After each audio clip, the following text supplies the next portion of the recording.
একটা যুদ্ধ থেকে ফেরার পথে মরুভূমির মাঝখানে সেনাবাহিনীকে থামিয়ে আল্লাহর হাবিব সাল্লাল্লাহু আলাইহি ওয়াসাল্লাম বিশ্রামের ঘোষণা দিলেন যে তোমরা একটু বিশ্রাম নাও। তো উনি একটা গাছের নিচে বিশ্রামের জন্য গেলেন এবং সেখানে গাছের ডালে ওনার তলোয়ারটা ঝুলিয়ে রাখলেন, ঝুলিয়ে বিশ্রাম নিতে লাগলেন, ঘুমিয়ে পড়লেন। হঠাৎ এক বেদুইন এসে রাসূল সাল্লাল্লাহু আলাইহি ওয়াসাল্লামের কোষবদ্ধ তলোয়ারটা কোষমুক্ত করে এরকম হাতে নিল। রাসূল সাল্লাল্লাহু আলাইহি ওয়াসাল্লাম ঘুম থেকে জেগে উঠলেন। এবার বেদুইন বলতে আরম্ভ করলো, এই মুহাম্মদ, তোমাকে এবার কে বাঁচাবে বলো, এই তো আমার হাতে তলোয়ার। সাথে সাথেই আল্লাহর হাবিব সাল্লাল্লাহু আলাইহি ওয়াসাল্লাম উনি উত্তরে বললেন, আল্লাহ।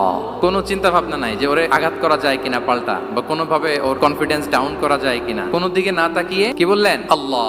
সব সময় তিনি আল্লাহ কেন্দ্রিক ছিলেন। গারে সাউরে যখন আল্লাহ রাসূল সাল্লাল্লাহু আলাইহি ওয়াসাল্লাম এবং আবু বকর রাদিয়াল্লাহু তাআলা আনহু ওনারা আশ্রয় নিয়েছিলেন রাত্রিবেলায়, কুরাইশরা যখন খুঁজতেছিল, আবু বকর রাদিয়াল্লাহু তাআলা আনহু বলেন যে কুরাইশদের পা দেখা যাচ্ছে, ওরা যে হেঁটে যাচ্ছে, একটু উকি মারলেই আমাদেরকে দেখা যায়। রাসূল সাল্লাল্লাহু আলাইহি ওয়াসাল্লাম আবু বকর রাদিয়াল্লাহু তাআলা আনহুকে বলেন যে আবু বকর, চিন্তা করো না, লা তাহসান ইন্নাল্লাহা মা'ানা। আবু বকর, চিন্তা করো না, আল্লাহ আমাদের সাথে আছেন। সুবহানাল্লাহ।